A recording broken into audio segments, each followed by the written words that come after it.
Hello YouTube, welcome back to yet another Neverness to Everness video. This video is the second episode of Before You Pull after Lacrimosa. So this particular video, we're going to focus on whether you should pull for the upcoming character in Neverness to Everness, Chaos. He is our first limited S-rank male character and he's a main DPS that deals Lakshana damage. So we'll see. Hopefully by the end of the video, you have a better idea of what he does and we'll help you decide whether you want to pull for him or not. Alright, as per usual, these are all the segments that we're going to talk about. We'll talk about his basic stuff, including his kits, his animation, his skins, and city skills. And then the second part is how necessary is Chaos signature arc. And then his awakening, how expensive is their meta team and their role in the future and in the overall meta. I'm going to use footage from the Chinese server as well as footage from other Chinese CC.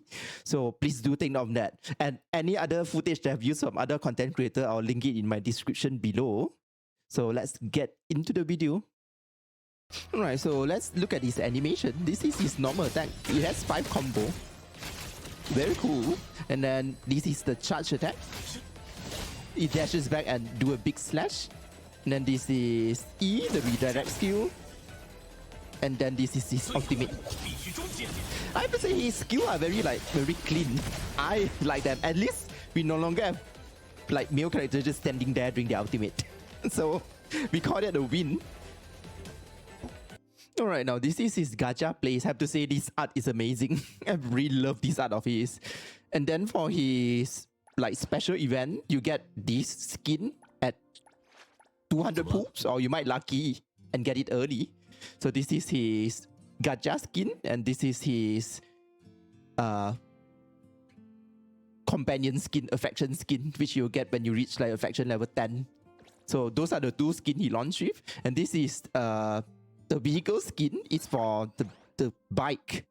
As a gay person, I don't know much about bike, but it's for Novice STX 950. I don't know whether that's expensive or not. Maybe it is. And then this is the glider at 50 pools. But shame that you cannot see the animation. But it looks cool. It reminds me of a paraglider. So after that, we're going to take a quick look at his kits and how he plays. Alright, for Chaos kit, when you normal attack or evasion attack, you gather something called crime. This is my own translation. The thing you can see on the side looking thingy above Chaos HP, when it's full, the head of the side will tip downwards, like now. So when it's full, you can also use your charge attack. It will do extra damage, the follow-up attack. When it's not full, you can also use like your charge attack, but it will not do the follow-up attack. There will not be that big dash near the end. So basically, you want to always gather your crime rate, get it to max, and then use your charge attack to get the extra follow-up damage. And then your E applies something called Warren on the enemy.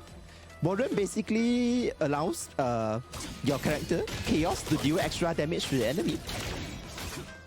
So it's a debuff on the enemy. Then your Q, your ultimate, applies warrants on all the enemy in the area, and then you passively gains crime.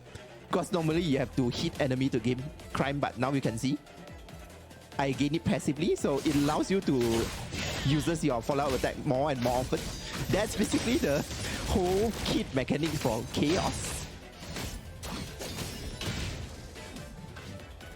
Right, so before we talk about the next part of Chaos kit, there's one thing I want to talk about, which is the expert reaction Remora.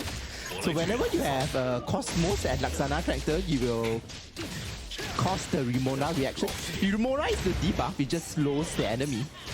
It doesn't do anything, but Chaos changes that. So I apologize in advance because I have to use a Chinese content CC's like video because I don't have Chaos to showcase this skill that he has. So he turned his Esper reaction, Remora, into a damaging reaction. So when the Remora period ends, Chaos will deal additional Laksana damage, which as you can see here can goes very, very high. For Chaos City skill, you can tap the G button to toggle his mask on and off, as you can see here. Also, you can hold G to drop a custom teleportation point. There are maximum 2 of them that you can drop on the map. Alright, now that we are done with the kits, let's look at the next segment, which is how important is Chaos Signature Arc. So this is Chaos Signature Arc. It is a very simple to understand signature arc. I'll put the translation of the arc's detail on the screen right now.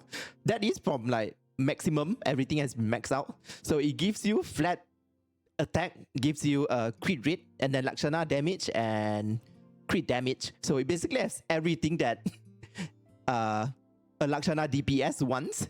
It is good for basically any other like Lakshana main damage dealer. So it's a very good arc to have. Alright, now at the end of the day, we have to deal with the question of how expensive and how necessary is Chaos Arc.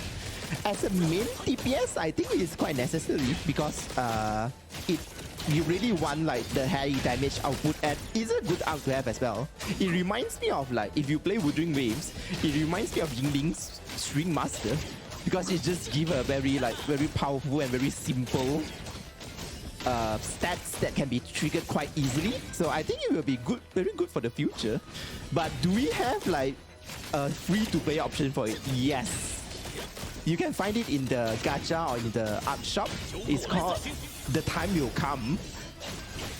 It provides like respectable crit rate, but is it as good as the signature? Of course not. So I would say it's quite necessary to get Chaos mid signature arc because she wants the damage as the main DPS after all. Alright, now that we are done with the arc, now we'll look at the next part where you might need to spend some money, which is the Awakening. So I'm just gonna stop for a moment and admire this picture because Chaos looks so hot here, I have to say. This might be my new like desktop background. Anyway, me getting distracted. I'm going to translate everything, but just for note, this is going to be Awakening 1, 2, 3, 4, 5, and 6. And I'll put like the translation of all the Awakening here on the screen. You can pause it if you want. So after reading all that, the question becomes how necessary is Chaos Awakening? I'm quite happy to say that it's not really necessary, at least based on CN testing. The standout A6, which allows you to use 1 extra follow-up in his out time, and then A2, which shreds the enemy defense, which is like always important. But based on testing on the CN side, they are not really that important. So you are just fine with just using 1 copy, A0, and then 1 signature. Alright, for Chaos Team Com, it's recommended that you have Chaos and then the MC, Hathor, and then Hanyu. This is the meta team currently at the moment. MC is there to enable like quick Esper reaction with Remora. And then Hathor extend Remora's period, so thus increasing the Remora damage from Chaos. And then Hanyu is just general support and to enable Stain, which will increase the team Lakshana damage output. So that's the meta team that is currently happening for Chaos.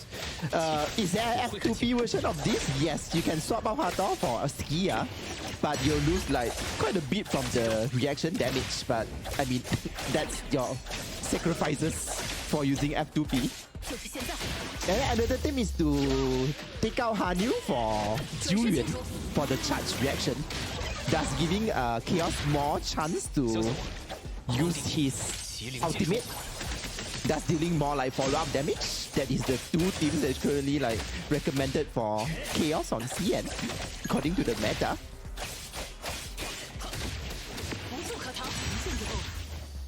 Alright, so this is like the quick summary of like the available team comps at the moment. So the question now becomes how expensive is Chaos team?